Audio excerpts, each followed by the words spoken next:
you cannot turn your attention to something without activating a vibration within you. Now, Esther was upset about this. She said, I thought I was way past that. As if she had had some very precise surgery that had removed anything like that so that it could never be activated again. And we say, your thoughts are not like that. You don't have a storage cabinet full of thoughts that somebody opens a drawer and gets them out and presents them again. You are a transmitting and receiving mechanism, and every thought that has ever been thought by you or by anybody else is available to you. So when something causes you to get focused upon something and you activate within yourself a frequency, now you have access to those thoughts. And it's not that you've been dragging around negative beliefs. It is that you have developed, or you are developing, or today you are practicing vibrational tendencies that give you access to that. That's like getting in your car, setting your radio to 98.6, and then complaining that you're getting 98.6.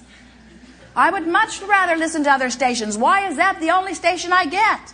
And we say, push the button, change the focus, change the tuner transmitter, set it on a different signal. And so what we are saying to you is you're setting the signal every single time, and often you don't even mean to be doing it. Sometimes what is dominant within you was emphasized when you were 2. You observed it in the family or in the circumstances around you. And as it began, and you made no intention, conscious intention, to turn your attention otherwise, it began to be a pattern of vibration. And so, 2 words that we think would be valuable for you to focus upon. One is, what is my dominant vibration relative to the subject of dollars? Freedom or bondage? What is my dominant vibration relative to my body? Am I in love with it or do I hate it? Do I trust it or does it scare me? What is my dominant vibration relative to my mother or my sister or my brother or the children in the campground next to me? What am I today activating in them?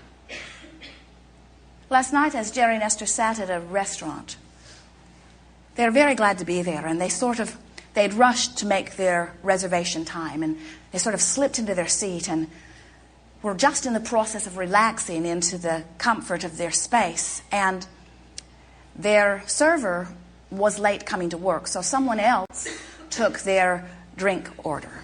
And then a woman came to their table, obviously the one who had been assigned to them, and she was sort of abrupt, and Jerry and Esther did not really notice it because they were involved in conversation about some fixtures they are choosing for a bathroom in Texas. And Esther had the book spread out across the table, and then the woman came back with their salads, and she was really upset that Esther's book was in the way. And she said, "Excuse me," as if, what do you think you're doing, looking at a book in a restaurant? And Esther said, "Just set it over there." So the games began.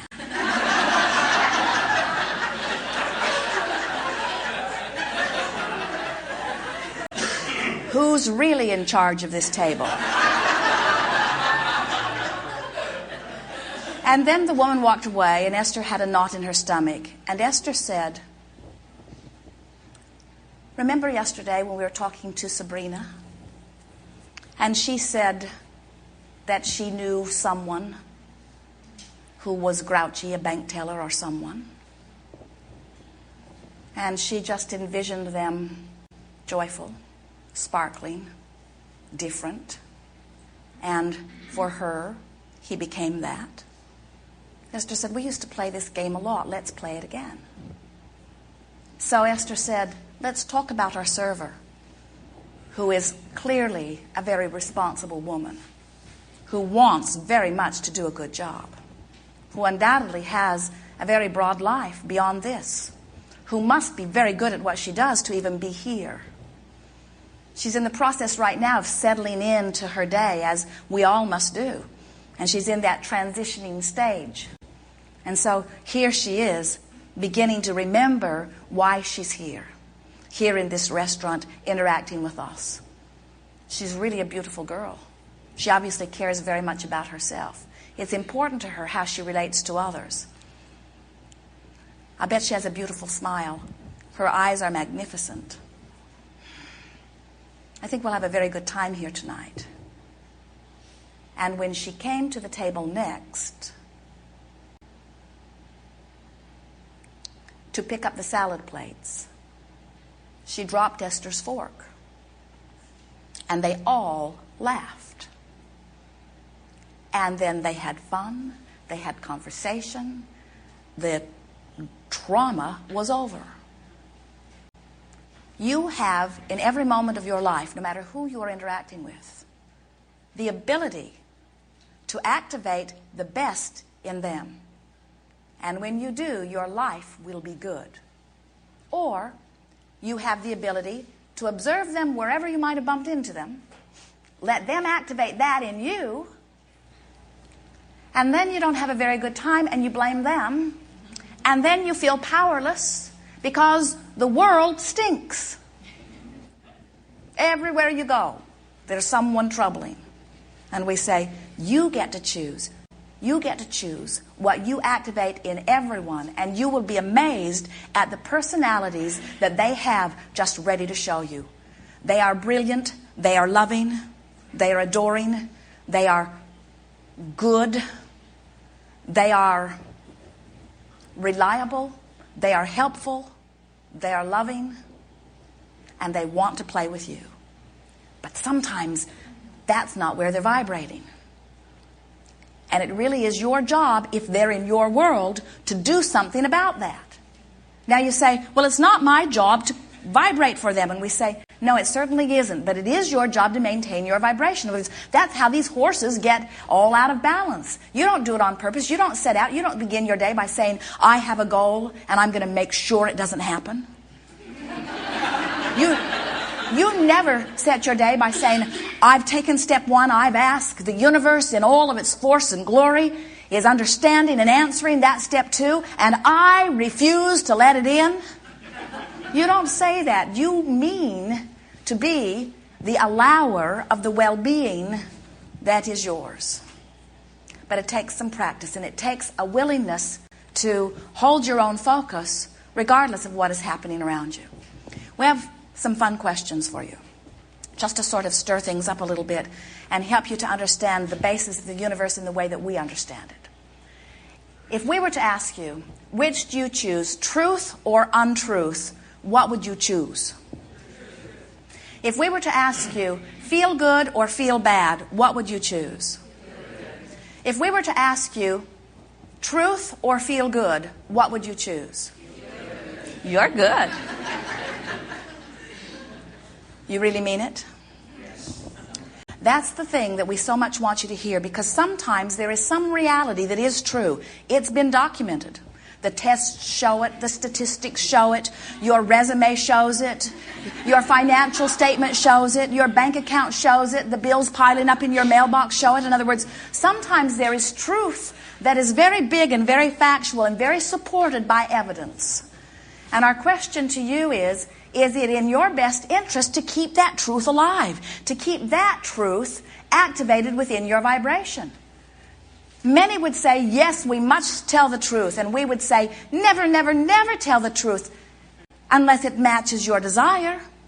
But we're not saying tell a lie either. We're saying, well, yes, we are. We're saying, tell it the way you want it to be rather than the way that it is. Because whatever you are in the habit of telling is the way you are in the habit of vibrating, and the way you are in the habit of vibrating is in the way you are allowing, you see. So if you are focused upon what is, you're not letting in sometimes what you want. Now, there are all kinds of truths. Oh, we want you to focus upon the fantastic truths that abound. The truth of it is, you are magnificent beings.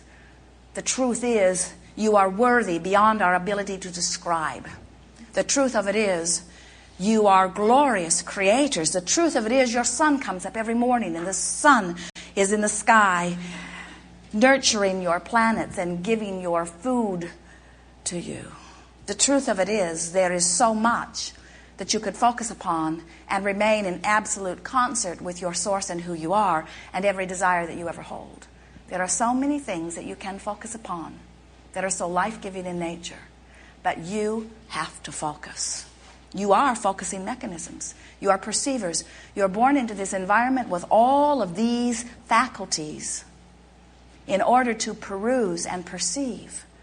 You see and you hear and you smell and you taste and you touch, all vibrational interpreters of your environment, all to assist you in your perception and in the launching of your preference. Do you know how good that is? Imagine all of these endless points of focus getting to move through the contrast of their individual time-space reality, each individually concluding preference and source answering all.